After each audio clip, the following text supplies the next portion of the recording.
Hi, welcome to today's demo of Bridge Operator Console 3 for Windows. For today's demo, I'm going to be playing the part of Melissa Wendt. She's our operator. She is using a Cisco 7965 color hard phone, and that's what we'll be controlling today. We'll pull up our Dtmf Dialer pad that'll show us kind of an image of her screen here, if you will, so we can kind of see what her phone looks like. The primary extension on her phone is 7601. She's got a second line, a shared line, and some menu options. So that's the phone we're going to be controlling. This phone up here in the corner is a Cisco IP communicator. 7012 is the number of that one, and it's actually this person down here, Susan Larson. So this phone is in the corner, so I can show you some of the interaction that some of our advanced features like Park4, messaging, and paging will do with the other person's phone. So you can see both sides. You'll see what you as an operator in the console will see, as well as what the user on the other end will see on their phone. So that's why that's there, just so there's no confusion. The program will break down as follows. The top portion of the program is a Microsoft ribbon control broken into various sections that will let you do things like call control, show your status to other BOC users, access external phone books for data that's not part of the phone system, interact with hunt groups as far as logging in, logging out, viewing status of, and some other various options as well. The black box here that says Melissa Wendt's name at the top is what we call our heads-up display area. So that shows us information about the current call that we have selected. And the current call is the one that'll work with these ribbon buttons up here. So for example, if there's one call ringing the phone, that's the current call. We don't have to do anything. We just click buttons and we're good to go. If we get another call ringing, you'll see this is still the selected call, the one we're talking to, but we can select the other one just by clicking it, and then we can use the buttons on that call. And we're able to toggle back and forth at any point. It's really just a way, and you can see the buttons in the ribbon change based on the status of the call. So really it's just a way of telling the program, hey, which call do you want to hang up when I click the hang up button. Now we can do some things in the My Calls and the HUD area that we can't do with the phone itself. One example would be you transferring a call that's on hold.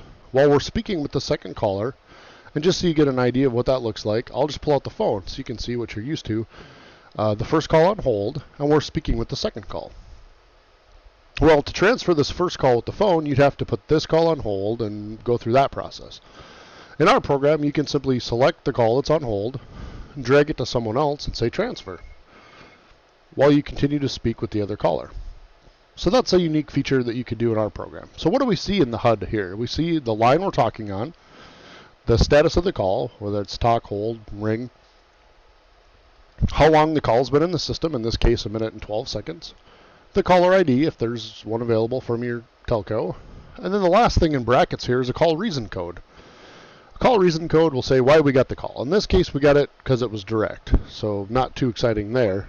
For example, if I park this call and I bring it out of park, you'll see the call reason code is we got it because it was unparked from 7520. If a call gets transferred to us, we'll see that. If a call is forwarded to us, we'll see that. So it gives the operator a little bit more information as to why they're receiving the call, which can be handy in certain circumstances. Okay, so below that section we have something called extension groups. Extension groups can be created by an operator. They can be created at the server. They can be created from Active Directory or Call Manager's End Users table via departments. There's a lot of options. It's not how you have to find people in the program. You can simply, use our search function, which is by far the preferred way, but it is a way of giving you visibility to a certain group of users. So if I needed to see who is on the phone in the sales group, I could click sales, and I can see all the users who are in, the sales group that's been created here, and their status. That's really all that is for. It's not how you have to find people. Again, you don't have to scroll and click around and all that stuff. You can simply use our search box, which will be preferred, but this is a way of giving you visibility to a group of people. Below that we have something called location objects, and these will be created by your administrator on the server portion. But they're a good place to put things that you may either need to call or transfer a call to.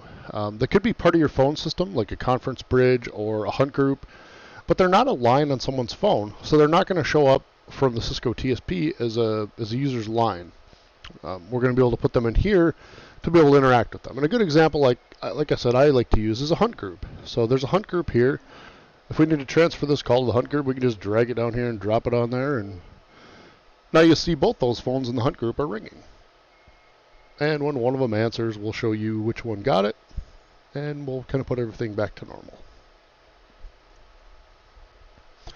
That's really what location objects are for. Up here in the parking lot area, we'll show information about all the calls that are parked on the system. And you saw me park a call earlier, but it'll show calls that are parked via the phone as well. So you'll have some information. I'll talk about that when we get to our park for function. I'll show you what it looks like in real time, so it's a little bit more clear. But moving down, we'll see our search box, and you can see it's located right there in green, and you can see it gets the cursor whenever there's a call. So you can simply click here and start typing. You don't have to click into this box or click out of it or anything like that. And if we hover on it, you can see any part of anybody's first name, last name, title, department, telephone number, personal address book category. Really, it's our way of Google for our program. You can type whatever you want in here, and we're going to find it. So if you want to find Larry, you can start typing Larry. You matched a couple there. Okay, you can type D, and that'll show you everyone who starts with D. You can type sales, and it'll find all the people that work in sales for you. You're able to search by default the entire universe, if you will, of your phone system, or you can just search a particular group. If I want to look just in the sales for Larry, see there's only one Larry in sales, but there are two in the whole world here. So that's how the search works, and like I said, that's going to be the fastest way to find people in our program by far. All the searching is cached, so it makes no difference your geographical connection to the server, because all that data is going to be imported into your memory when you launch the program, so it'll be just as fast to search it on any of your machines. So below that we have three tabs. There's an extensions tab, a My Address Book tab, and a Global Address Book tab, which are tied to these two phone books here. So extensions, these are going to be people that are part of your phone system. They have phones like you do. They're on your phone system. You're going to be able to see if they're on the phone. You're going to be able to see call status and things that you won't be able to see of cell phones or vendors or things like that. So what do we have in our extensions? We've got a column for picture, for their name, and you can sort columns by clicking on them up or down either way. We've got a column for call status, other status, hunt group status, and chat status. There's 4 status columns here. Call status is the first one. So what is call status? Well, alright, so if someone's phone is ringing, you see, we'll be able to see that. If someone's phone is in a talking state, we can see that. And if someone's phone is in a hold state, we'll be able to see that. And you see any of those talk states, or call states rather, will color the entire row a certain color. So when we look at a group of phones here, it's pretty easy to see which one of those is on the phone. It's the one with the color. So that's all it'll appear in call status is actually, status of things that are calling or their phone. So even if someone takes their phone off hook, we'll see that just while they're sitting on the dial tone. So you'll be able to know right away when their phone is busy.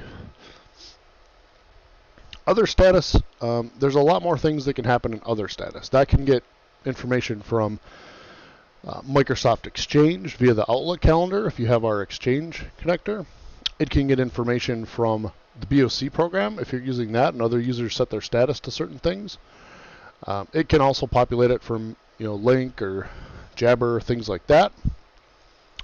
It can get status from the phone that's not call related, like if the phone is do not disturb. You see how she kind of went orange here as well.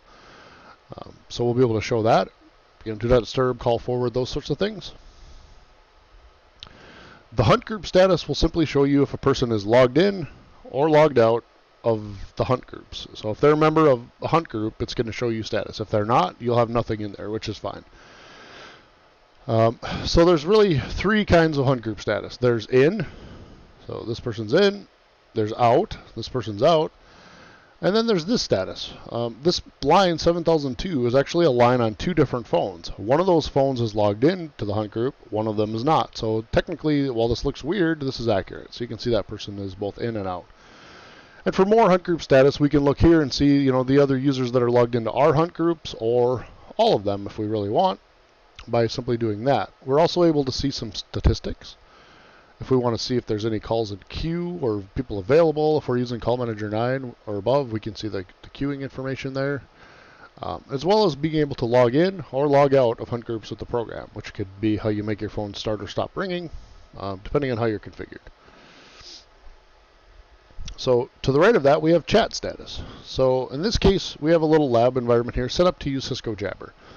The same would apply for Microsoft Lync or for Google, but in this case, we're set up for Jabber. So we'll put the Jabber information here. As you can see, Doug Johnson's away. Melissa Wendt has no status, meaning she's available. So here's Melissa Wendt's Jabber. If we set her to Do Not Disturb, and maybe even a custom Do Not Disturb that says, hey, I'm out of the office, you see Melissa Wendt, Do Not Disturb out of the office right away here. So, you can interact with cups in our program without having to flip back and forth.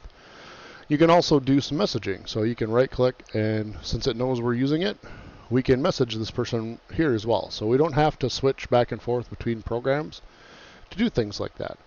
The same thing would apply for email. If I right-click on this person and I say send them an email, it's going to use my default mail program and open up an email window with that person. So our program is really meant to be the collaboration tool on your desktop. So you don't need to have 4 different programs flipping back and forth between to be able to gather all the status and perform all the functions to interact with someone via the phone, chat, email. Most of those things can be done right from our program. The rest of the columns are fairly self-explanatory. There's their extension, call status, how long they've been on the phone, their title, what department they're in. The next one is actually extension notes. And you see when I hover on it, it'll show me those notes. I can make them a text column if I want as well, but for the most part, it's easier to do this way.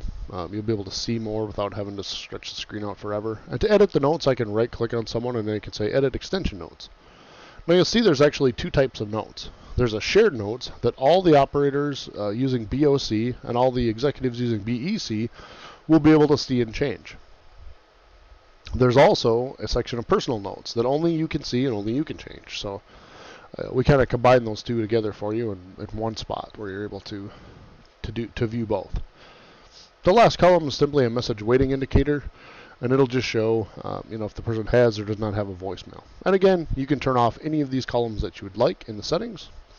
But that's kind of a broad overview of what you'll see on the extensions page here, which is where you're going to do most of your work in BOC. So having gone through that, let's transfer some calls and show you the various different ways of doing that in Bridge Operator Console.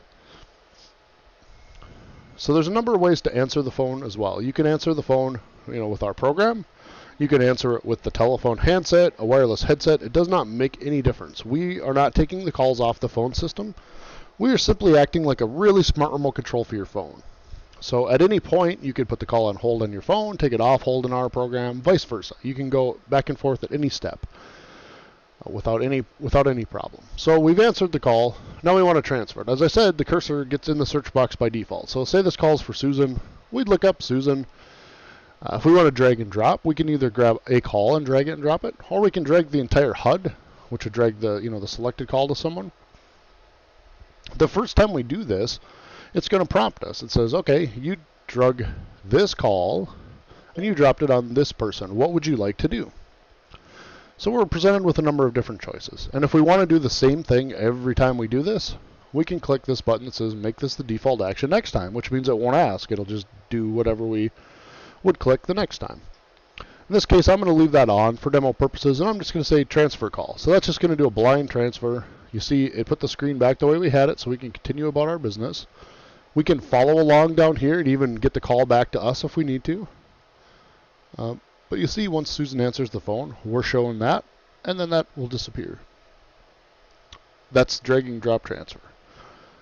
The program can also take advantage of double click. You can double click to answer pretty much anywhere where it's pink. Here or here would be fine. Once you do that, you can also double click to toggle calls between hold and talk status. And if you double click on someone while you're on the phone, you'll be presented this menu. If you're not on the phone, it'll simply call that person. But if you are on the phone, you're going to get this menu that says, hey, you double clicked. Here's your selected call. Here's the person you double clicked on. What would you like to do? And you can even call them if you want, which would put the other call on hold. You can supervise transfer. We'll just do a blind transfer like we've been doing, so it all looks the same. And you see then that call is transferred to Susan again. And the whole process repeats itself. If we wanted to use the keypad on our keyboard, we can do that as well. In this case, I would answer the call, and I can just use this freeform transfer. And I can just type any number I want, whether it's part of the phone system or not, doesn't matter. However, I would dial it, and I just press enter. And that will transfer the call that way as well. So sometimes that can be fast if you just know all the numbers and you don't want to have to look someone up. That's an easy way to do that.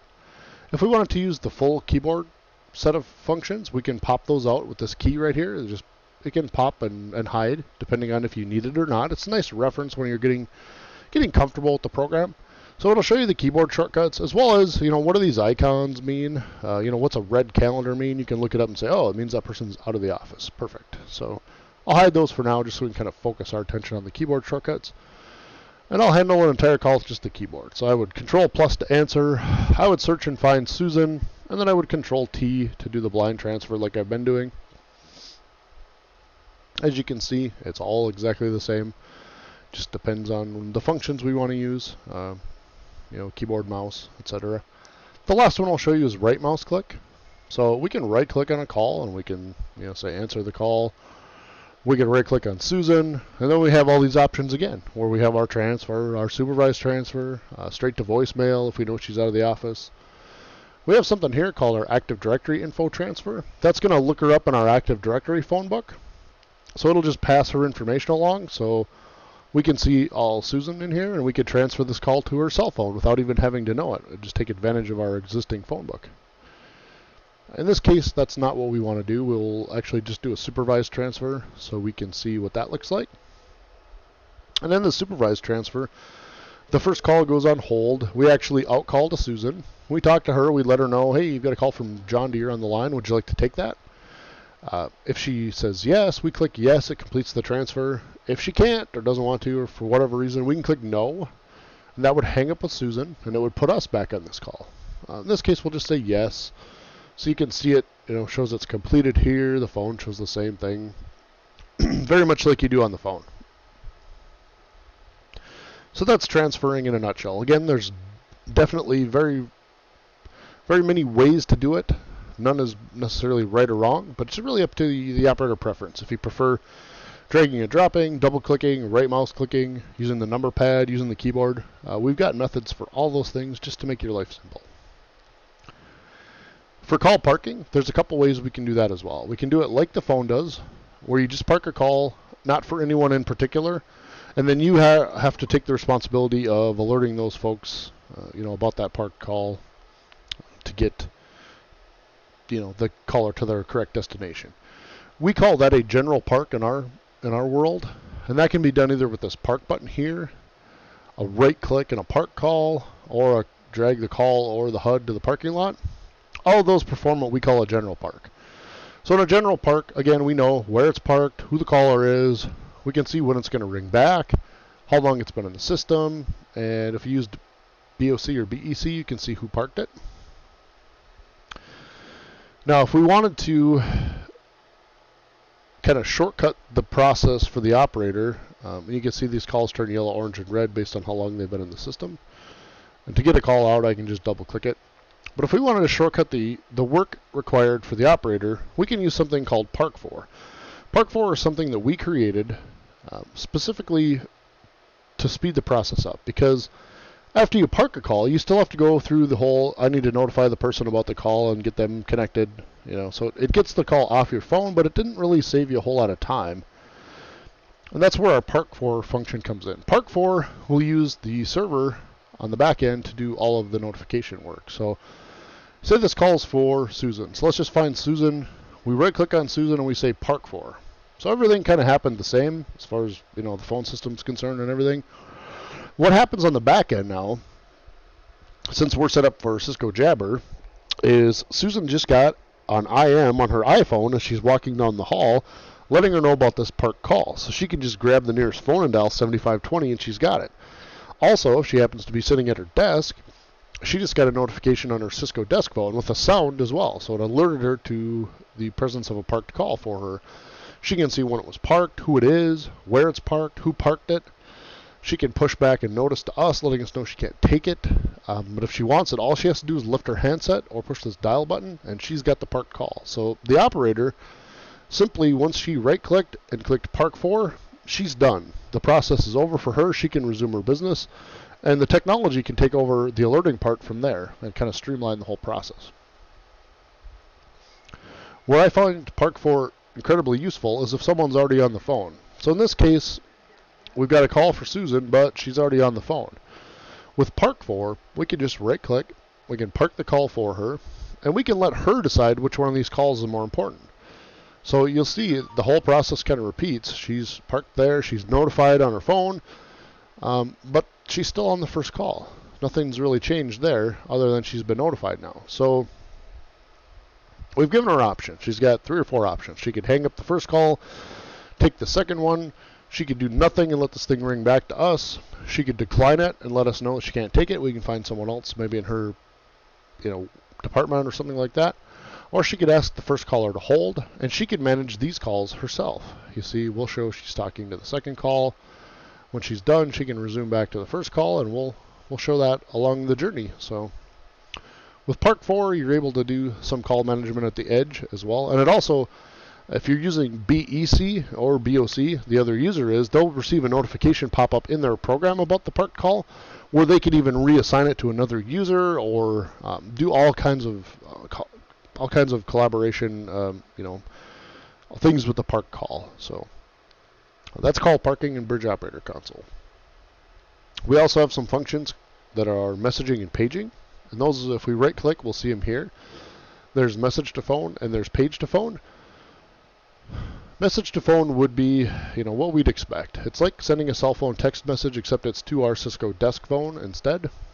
So in this case, Susan's on the phone. Well, we want to let her know you have a visitor at the front desk. And it even has spell check, so when you type something like that, it can fix it for you.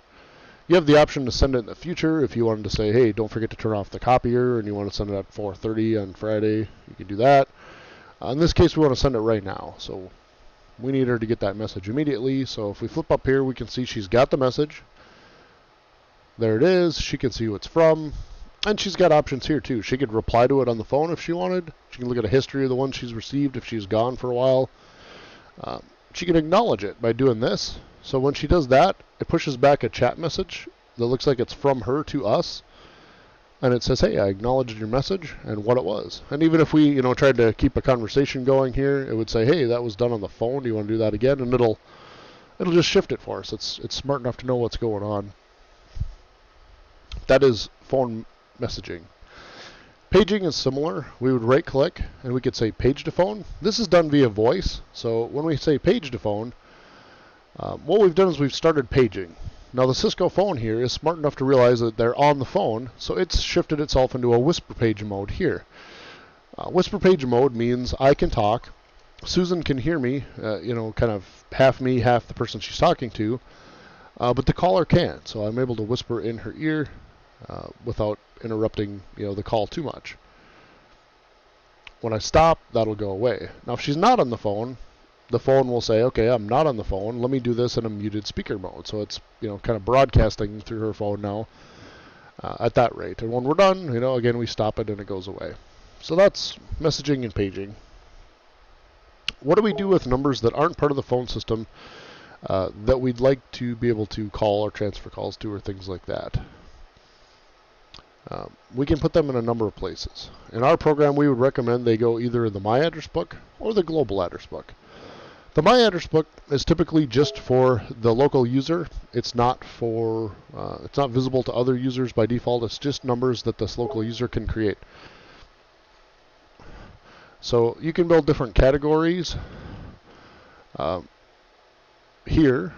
So I can have my people, customer category. I can have cell phones, my Exchange users. I'm able to do different things. I'm able to call users. I'm able to send email to them, conference them in, do existing calls, do a number of different things with that.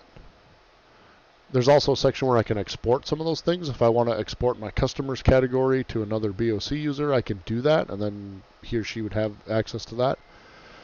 But for the most part, these are just going to be for me. And if I search for, say, Joe here, it's going to find all the different Joes and all the different categories. That's the My Address Book. That's also available here and it has all the same functions, with the exception of the export. So I'm able to do searching with our normal search box, sending of emails, calling, transfer if I'm on the phone, all those various different things. The global address book is similar, except it's visible by all the users. By default, no one has the rights to add, edit, or delete from it. Those have to be granted on the server side of things. But again, if numbers or things like that need to be visible to all the users, this is where they should go. And you can have categories here as well, and you can search across categories. You'll see this has a lot more information in it. So it has 4 different phone numbers, 2 different emails. If we view a record, you can see there's a lot of information we can fill out, including 10 custom fields we can even define on the server side. So if there's company-specific information that we need to be able to look up, we can put that in here. And that as well is visible on this tab. So all these things are right here for us, in kind of our work area. And if I were to search for, say, John here, without even looking, you can see I know there's 2 extensions. 23 my address books, 4 global address book entries. So as I click and kind of toggle through here, I'm able to see all those different people with one search. Some other things we can do in BOC is have the ability to help with call forwarding. So if we needed to forward Susan's phone, or she forgot it forwarded and we needed to clear the forward, we can right click and say forward the phone. At this point, we're prompted with a box that says either enter the number to forward it to, or leave it blank to clear an existing forward. So we're going to forward her phone to 7001. We'll just say save changes. So when we do that, the program is going to notify her that we just did that. So she'll know Melissa just forwarded her phone. And then it'll appear, just like it would if you use the buttons on the phone to do that. And we'll show anybody's forwarded phone here for the operators as well. You can clear that on the phone itself, and when our query runs every 10 seconds or so on the server side, that'll clear up from the operator's view. In addition, we can do some call redirection. It's more of an advanced topic on the server side. If you'd like to know more about that, we can arrange kind of a demo with your admin team and show them how you can build different rules to forward maybe a telemarketer's calls to a voicemail box, or this call needs to go to this group, or however you'd want to define those things. You can also set up some call forwarding that way. If you need to forward a particular user's phone for 2 hours to this place, you can define a rule on our server side that will go away after 2 hours, and it's kind of a nice way to get around maybe a snow day or something like that. Similar to that on the back end, we're able to do call match notification. So if someone dials a certain string, you can build a rule to notify people. And you can build them in various different scopes as well. So say I wanted to build a rule that if someone dials 911 and they're on the network 10.6.4.x, I notify these 2 people. I also maybe wanted to make a rule if somebody dials 911, no matter what network they're on, I need to be notified via IM, email, or phone message. I could build that one. I could build all these different rules together for that on the server side of things. And then when someone were to do something like that, in this case I'm going to dial 911 right now on phone 7001. So you'll see when I do that, that's going to kick off a whole bunch of alerts that I've defined on the server. One would be to send a screen notification to Susan, so she's in the group that got that. Melissa's in the group that got notified via IM, so she got IM'd about the call that Doug Johnson just dialed 911. I think she also got an email regarding it as well, or she's getting one. It's coming. There it is. So you can build various different call alerting rules based on, who you want notified and how you want them notified. Really, pretty much any way you'd want to do it. So those are available for you as well on the server side. That's everything you've seen up to date is part of our base package. There are a couple of add-ons that may be of interest. As I mentioned, there are ways to work with Google Business Apps, Microsoft Exchange. I'll show you the Microsoft Exchange add-on. Really, the functionality is the same. It's just whichever other piece you've defined on the back end. So what does the Microsoft Exchange connector give us? It gives us calendar status and the other status, so we know if the person is in or out. It'll give us our Exchange contacts, always visible in our address book, so they're always there for us. But it takes it one step further. So, okay, we can see this person's maybe out of the office from Exchange. So the caller wants to know, all right, when are they going to be back? Well, with our Exchange connector, we can right-click, and we can say, show me the extension properties calendar piece. And what that's going to do is pull up a blind version of that person's calendar.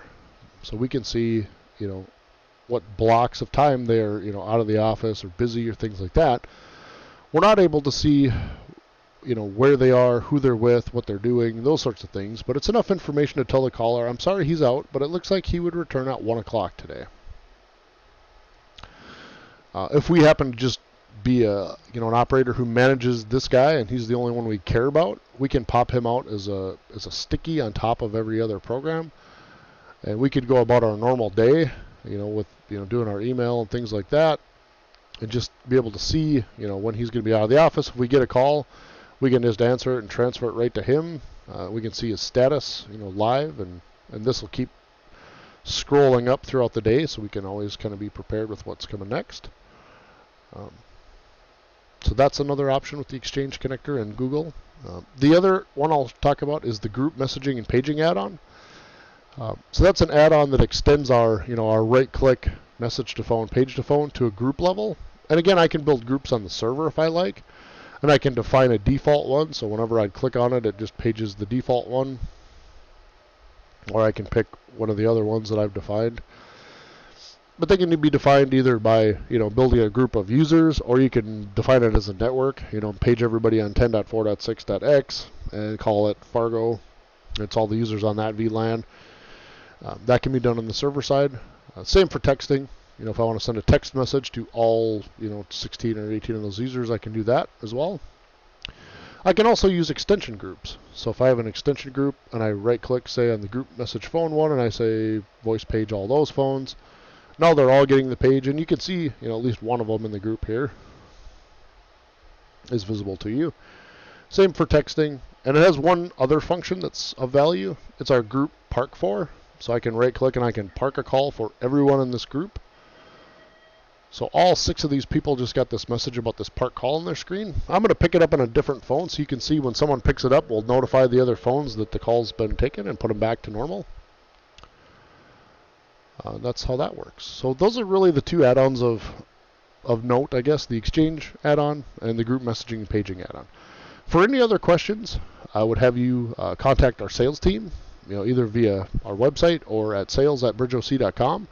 If you'd like to see an interactive demo like this with your operators where they can ask questions at the end, by all means, again, contact our sales team and we'll be happy to set one of those up for you. This has been a demo of Bridge Operator Console 3 for Windows. Have a great day.